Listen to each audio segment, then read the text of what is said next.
IAF Asghar Khan Risalpur academy में passing out parade. Army chief general Syed Asim Munir तकरीब के मेहमान खसूसी। तकरीब में तीनों मुसल्लह अफवाज के दीगर आला अफसरान भी मौजूद। पाकिस्तान एयरफोर्स के कैडेट्स पास आउट होने के बाद अपनी प्रोफेशनल जिम्मेदारियां संभालेंगे।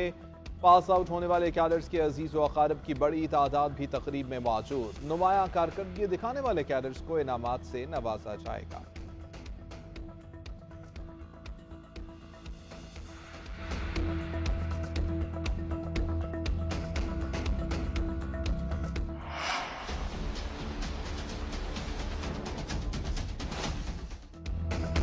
पंजाब में गंदम की खरीदारी न होने पर कीमतों में मजीद कमी।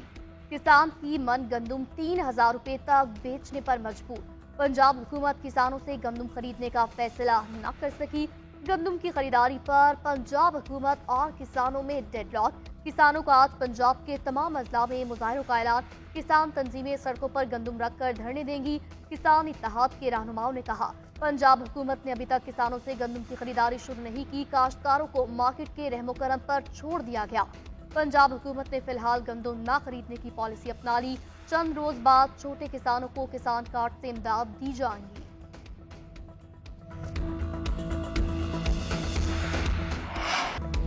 निगरान दौर में गंदम इंपोर्ट करने की तहकीकात जारी। निजी शोबे के जरिए गंदम की खरीदारी के हवाले से होश रुबा इंकशाफात। सहूलतकारी में निगरान वफाकी काबीना के 3 अरकान भी शामिल। गंदम इंपोर्ट करने के लिए निगरान वफाकी काबीना से सर्कुलेशन समरी के जरिए इजाजत ली गई। निगरान वफाकी वज़ीर food and security doctor Kausar Abdullah की मुखालिफत के बावजूद सेक्रेटरी महमूद अहमद ने समरी वफाकी काबीना को भिजवाई। एक वफाकी वजीर ने दरामदी गंदम की अदायगी के लिए डॉलर्स का बंदोबस्त करके दिया। फ्लोर मिल्स मालिकान को पास्को की गंदम 4500 रुपए फी मन में पड़ती है। फ्लोर मिल्स एसोसिएशन का कहना है कि हमें गंदम 3500 से 3900 में देने का वादा करके 4700 रुपए फी मन में दी गई।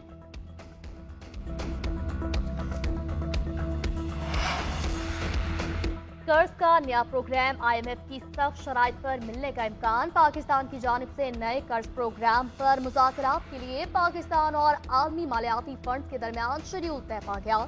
IMF मिशन 15 मई को बातचीत के लिए पाकिस्तान पहुंचेगा। नए कर्ज पर पहले तकनीकी और फिर पॉलिसी सतह के मुज़ाकरात होंगे। वज़ारत खजाना के ज़राए ने कहा, कर्ज का नया प्रोग्राम 6 से 8 अरब डॉलर्स का होगा। दुरानिया 3 साल या इससे ज़ायद हो सकता है। हुकूमत को बिजली और गैस की कीमतों में इजाफे के मजीद सख्त फैसले करना होंगे। टैक्स का दायराकार बढ़ाना होगा। खसारे में जाने वाली इदारों की नजरदारी होगी।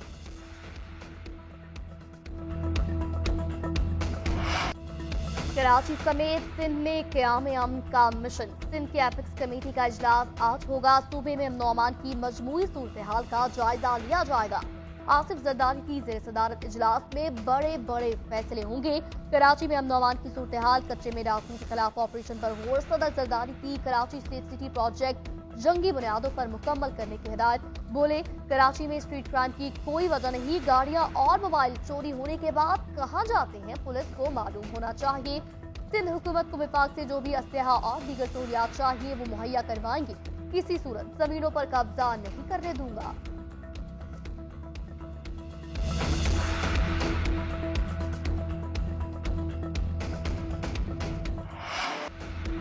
ईरान से रोजाना 89 लाख लीटर तेल की पाकिस्तान में स्मगलिंग। बलोचिस्तान के 6 जमीनी और समुद्री रास्तों से तेल स्मगल किया जा रहा है। सिविल खुफिया इदारे की रिपोर्ट में इंकशाफ। रिपोर्ट के मुताबिक स्मगलिंग में मौजूदा अरकान असम्बली और साबिक सूबाई वज़रा भी शामिल। सियासतदानों समेत 105 बड़े स्मगलर्स और 100 एहलकार मुलव्वस। PSO की गाड़ियां भी ईरानी तेल की स्मगलिंग में इस्तेमाल। स्मगलिंग से कौमी खजाने को कम अज कम 227 अरब रुपए का नुकसान पहुंचाया जा रहा है। ईरानी तेल का 45% सिंध, 25% पंजाब और खैबर पख्तूनख्वा में मुंतकिल हो रहा है। सैकड़ों ऑयल टैंकर्स लाखों लीटर ईरानी तेल लेकर सिंध में दाखिल होते हैं।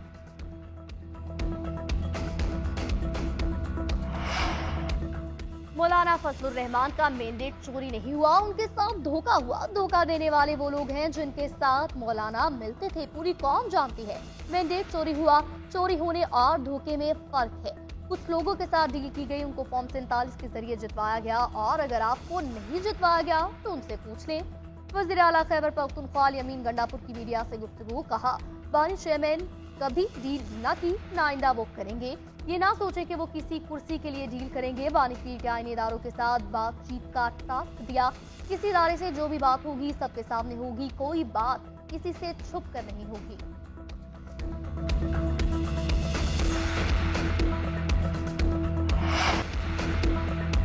वज़ीर-ए-आज़म शहबाज शरीफ की हुकूमत की क्या शिकायत करें? शहबाज शरीफ की हुकूमत कब है? अब जिनके पास असल हुकूमत है उनकी बात करनी पड़ेगी। पता नहीं कैप्टन सद्दर ने हमें डांटा है या ससुराल को। मौलाना फजलुर रहमान का फलस्तीन कॉन्फ्रेंस से खिताब। बोले, लोगों के दिमाग में इसराइल से मुताल्लिक गलत सवालात डाले जाते हैं। कहा जाता है कि इसराइल हकीकत है, तस्लीम करने में क्या कबाहत है। मोहम्मद अली जिन्नाह ने कहा था कि इसराइल नाजायज रियासत है, इसराइल जंगी मुजरिम है। अमेरिका और यूरोप के इसके साथी हैं। एक मुल्क की हुदूद ही मालूम नहीं तो उसको कैसे तस्लीम किया जा सकता है।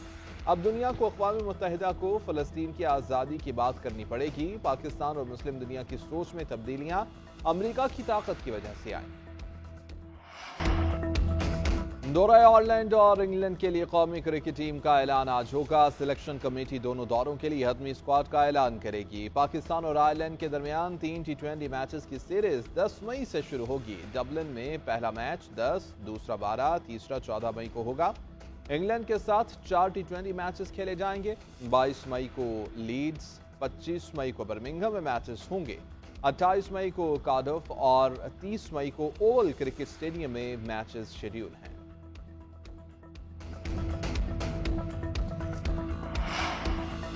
आईसीसी चैंपियंस ट्रॉफी में भारत के मैचेस एक ही शहर में करवाने की तजवीज। भारतीय टीम का सफर कम से कम रखने के लिए पीसीबी मुतहर्रिक।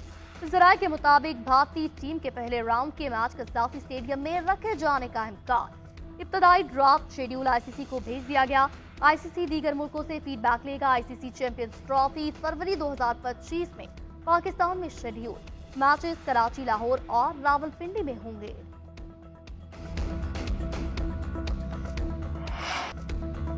मालेर ओपन टेनिस के सनसनीखेज मुकाबले जारी। एरेना सबालेंका ने फाइनल 4 मरहले में जगह बना ली। रूसी खिलाड़ी मिरांडा रिवा का सफर क्वार्टर फाइनल में खत्म हुआ। सेकंड सीड बेलारूसी टेनिस स्टार ने बआसानी स्ट्रेट सेट्स में जीत हासिल की। मिरांडा रिवा महज 5 गेम्स ही जीत पाई। एलेना रेबाकेना की भी सेमीफाइनल में सीट कंफर्म। काजिक टेनिस प्लेयर की हमवतन यूलिया पोटस्मेनवा के खिलाफ कामयाबी। रेबाकेना ने पहला सेट हारने के बाद शानदार कमबैक किया। 4th सीड काजिक प्लेयर ने सख्त मुकाबले के बाद 4-6, 7-6 और 7-5 से फतह अपने नाम की। और कतर कप का मैदान सज गया। सात क्लब की सेमीफाइनल में छुट्टी। रिकॉर्ड 8 बार की चैंपियन पुलवाकरा के हाथों अजीमत का सामना। रियान स्टेडियम में अल्साफ क्लब ने 2 गोल की बढ़तरी के बावजूद जीत का मौका गंवा दिया। अकरम अफीफ और प्लाटा ने अल्साफ के लिए पहले हाफ में गोल किए। दूसरे हाफ में यूसुफ ने गोल करके खसारा कम किया। इंजरी टाइम में जफलिन ने गेंद को जाल में पहुंचाकर मुकाबला 2-2 गोल से बराबर किया। पेनाल्टी शूटआउट पर अलवकरा 5-4 से मैदान मार चुके। अलवकरा के गोलकीपर ने 2 पेनाल्टी किक्स रोककर टीम की जीत में अहम किरदार अदा किया। उमर अली ने फैसला कुन गोल दागकर अलवकरा को फाइनल में पहुंचा दिया।